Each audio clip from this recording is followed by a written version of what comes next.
Attend the world's best business workshop led by America's #1 business coach for free by subscribing on iTunes and leaving us an objective review.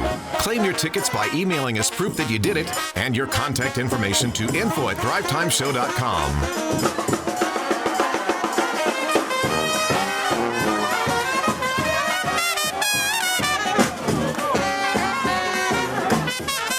All right, Thrive Nation, welcome back to the conversation. It is the Thrivetime Show on your radio and podcast download. Now, one of the things that we help business owners do all the time, every day, it is super easy to do this if you know the path. If you don't know the path, it's like impossible, it's vague. And I just give an example. If you have been in a car, right, and you have seen a car, you've known about a car, you've grown up around cars, right? The idea of a car is not confusing. So if I said car, immediately you picture what? Something with 4 wheels that goes from A to B. You might picture a sedan or a truck or a different vehicle, but you understand that it's a car. Right. Now, that's how I picture a business vehicle. It just gets you from A to B, from where you are to your goals. It's a business vehicle. They all look a little different. There might be a sedan. You might have a big truck. You might have a Humvee. You might have, but they're all just, it's basically a vehicle to get you from A to B. Now, if you were to go back in time, remember Back to the Future? Ba ba ba ba da da ba ba ba. Yes.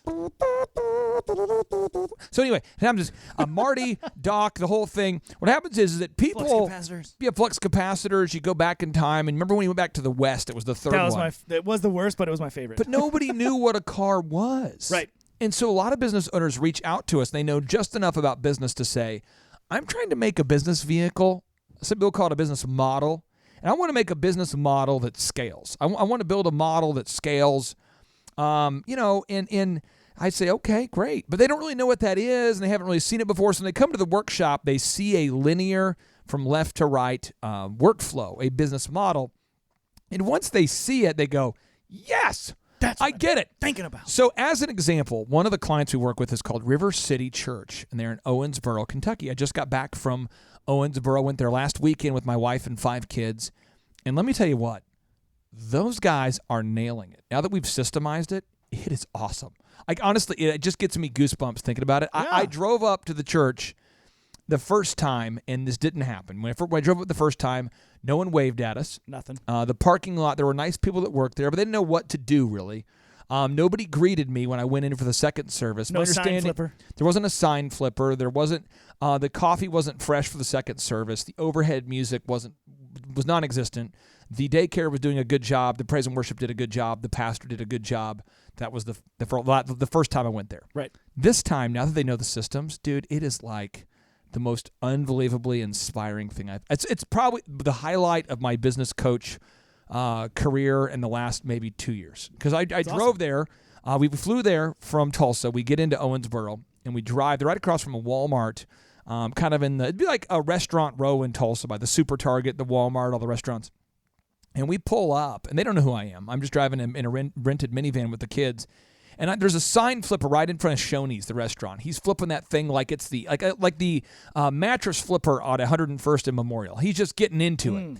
Then I turn right, and there's another sign flipper. I drive about maybe 50 feet, 100 feet more. There's another sign flipper. Then when I try to park the car, there's somebody who came out to greet me and explain to me where to go. And there's people in green vests. And I think there's a golf cart guy. And then you walk in, and a lady immediately greets us. A guy greets us. The coffee was fresh. The music overhead was playing. The band was on point. The pastor nailed it. The kids' church, my kids literally said, they pulled me aside after church, and they said, we're driving over to Panera Bread to have lunch with the pastor just to kind of break down what happened. And my kids go, Dad, are they going to open one of these in Tulsa? It's awesome. Right. Like they wanted to go because it was so good. So here's what you have to do is you have to systemize it and then nail it before you scale it. So I'm going to walk you through kind of the steps to do that. And I'd like to get Chup's take or editorial on each one of these. Yeah. So first, you got to nail down the documentation, or some people call this the process layer. Chup, why do you have to just document from left to right, kind of a timeline of what should be happening? Because you as the business owner, it all makes sense in your head. It all makes sense to you when you go to do it. But you're not going to find employees that you can just, spit it out to them into the ether, and they're going to soak it all in. In and get my it head, exactly. it all looks so good. In my head. No, this isn't zombies. This is In not the my Cranberries. head, zombie, Yes. So it's not that, right? With their tanks and their guns and their bombs, Okay, they are fighting. So you have to document that stuff and get it out of your head. And the River City Church is a really good example because you were telling us at our coaches meeting one morning that when you got back from kind of mapping out that entire workflow, Yes. Jessie, the pastor's wife, Pastor Jessie, yeah, she was like literally in tears or almost in Yeah, tears. she was so overwhelmed by Right. how over a decade, she's had these ideas in their head, and now, here it is. Everybody understands all the linkage points everywhere. The ball's going to be handed off. It's all right there out in the open. And I would recommend you just put this on the show notes. I call this showing the world your Wookiee. Ooh, I tell this to clients a lot. And I mean this, though, is showing the world your Wookiee. And I tell clients this a lot of times, and they get it. They remember it. They never forget it. Because remember, George Lucas wanted to build Star Wars. And so he didn't tell anybody because he knew he knew that everyone would think he's crazy. So he made a movie called American Graffiti starring Harrison Ford that was about basically cruising on Friday nights in a car.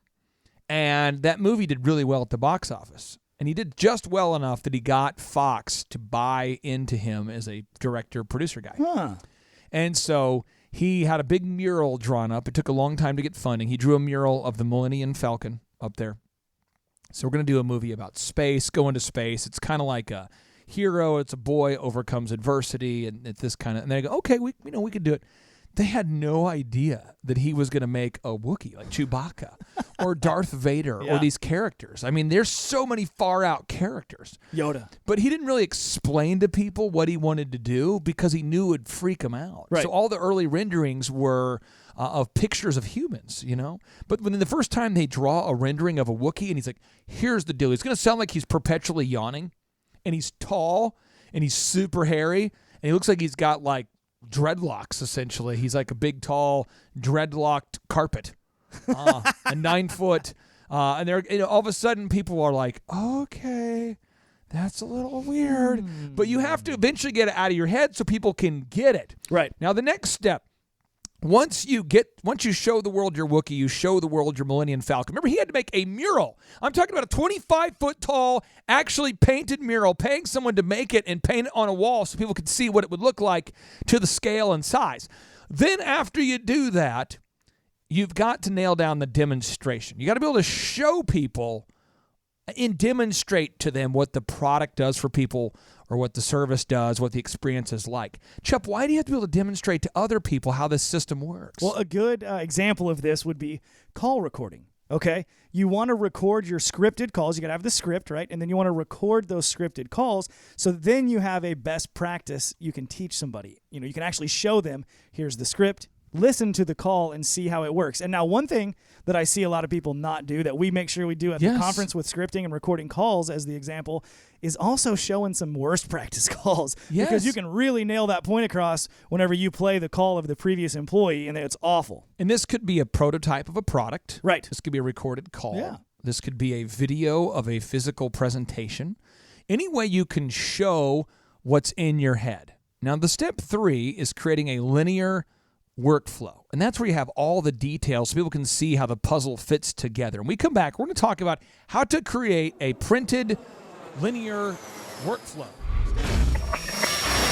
Broadcasting live, it's Business School without the BS. Featuring optometrist turned entrepreneur, Dr. Robert Zellner, with USSBA Entrepreneur of the Year, Clay Clark. It's the Thrivetime show, let your boom begin, where we drop knowledge bombs for you in Portland. Teach you the proven systems to make your ends so you can produce the greenery like all of Oregon. Soon we'll call you Franklin cause you got Benjamins. We'll call you Ben plural cause you just bought a Benz. And then you'll be bragging to your wife and kids that your wallet's overweight but it used to be thin. Pumps away, this is Clay broadcasting with the Zen, with the focus locked in like San Quentin. Can I get a B to the O, O to the M? You've heard the rumors, he is I and I is him. He be the Z and I be the C. Now let's teach him business skills from Clay to Z. Portland, Portland. If you are listening right now and you have any connection with KPAM, rumor has it Portland may pick us up to be on the radio dial in Portland, Oregon. And if you're out there and your name is Chris Kelly, and you work for KPAM, Rip City, baby. and you have come to Tulsa to tour and shadow, all I can say is that you know the right thing to do. You know the right thing. You know the only thing to do. Your entire body wants to make our show part of the Portland portfolio. So I'm not going to pressure you. I'm just going to say, don't let yourself down.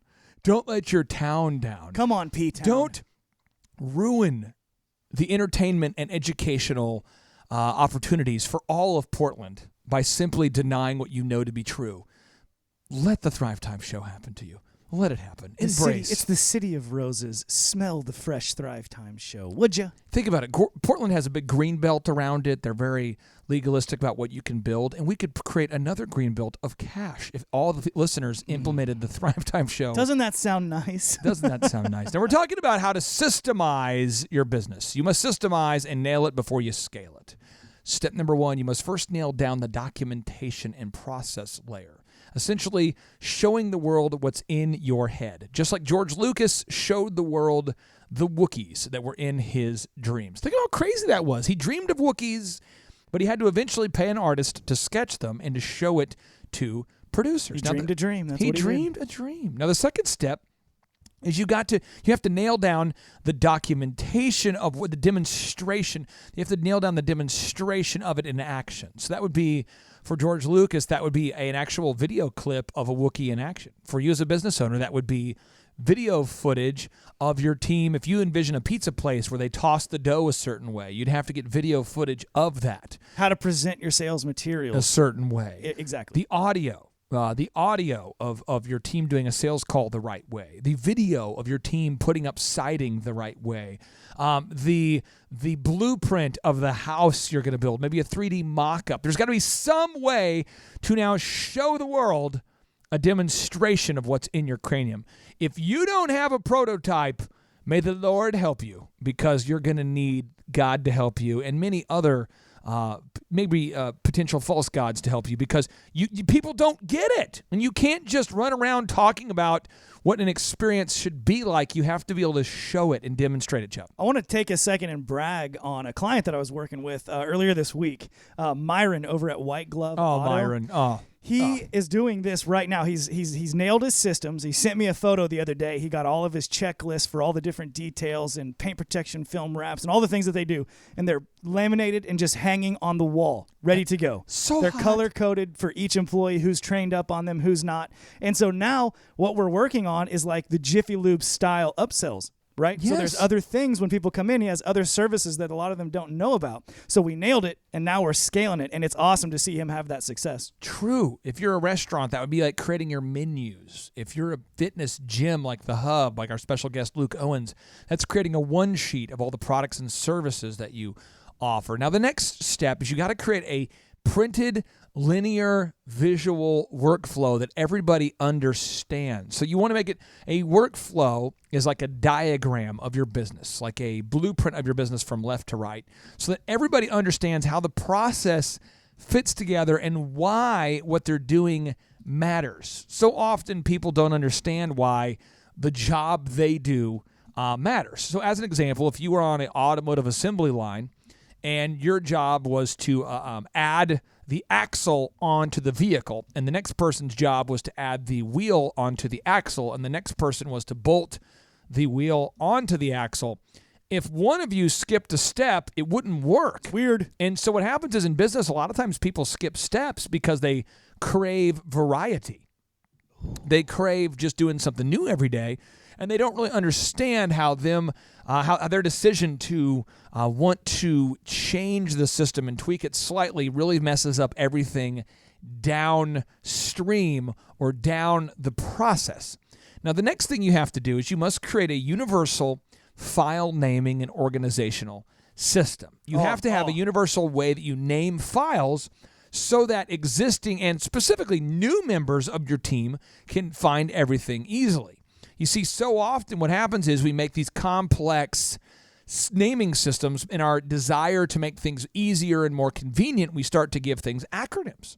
And when you give things acronyms all the time, pretty soon people will sit there in a meeting ignorant and not knowing what you're talking about for fear of looking dumb. And that is a huge problem, Chup, as you go to scale a business. If people don't understand what you're talking about, it can absolutely destroy things at the business. I literally was working with a business earlier today, and they've created like their sixth version of the main checklist for 2 of the positions in their office. And we're just refining it and making it more and more efficient.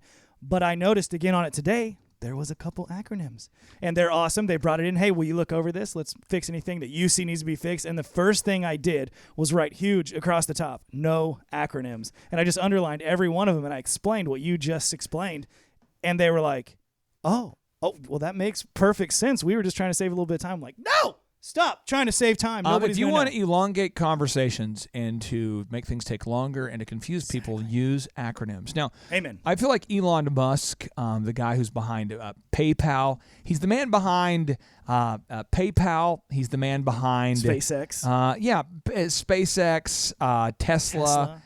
Solar City, etc. This guy, he says, I'm going to read his notable quotable. He says there's a creeping tendency to use made-up acronyms at SpaceX. Excessive use of acronyms is a significant impediment to communication, and keeping communication good as we grow is incredibly important. Individually, a few acronyms here and there may not seem so bad. But if a few thousand people are making these up, then over time the result will be a huge glossary that we have to issue to new employees. And no one can actually remember all these acronyms, and people don't want to seem dumb in a meeting, so they just sit there in ignorance. This is particularly tough on new employees. Signed, Elon Musk. And he will fire you for using acronyms if you work at Tesla. Now, once you have the systems universally named, you want to document your training process. And what you'll want to do is you're going to want to tell people how it works, show them how it works, and then role play. Okay?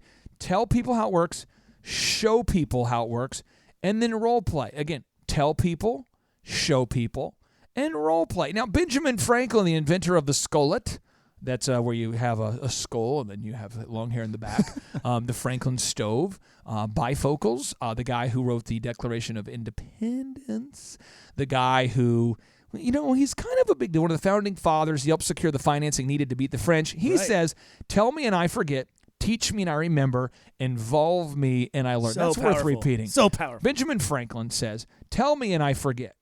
Well, why tell people at all? Because they need to know at least once. Teach me and I remember. That's like showing them. Involve me, a.k.a. role-playing. Involve me and I learn. Tell me and I forget. Teach me and I remember. Involve me and I learn. So good.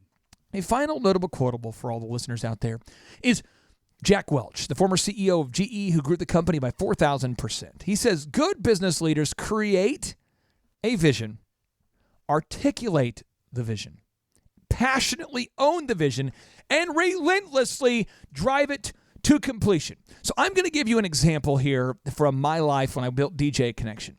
I came up with a script at DJ Connection that I wanted the employees to use because I knew that every single time it was used, it would work. And so I showed the guys how to do it. I documented it. I showed the guys how to do it, and I documented it. Then I role-played with the guys, and I role-played with the guys, and I fired some guys, and I hired some guys, and I role-played the guys, and I hired, and I fired, and I role-played. But then, Chup, we'll put the link from thrivetimeshow.com/share. Yeah, I want to put a link to our that, call center so that people can see that. Eventually, we got the call center up to a level where we were booking weddings like every hour. Like, we're only open 45, 50 hours a week. I think we were open 52 hours a week for office hours.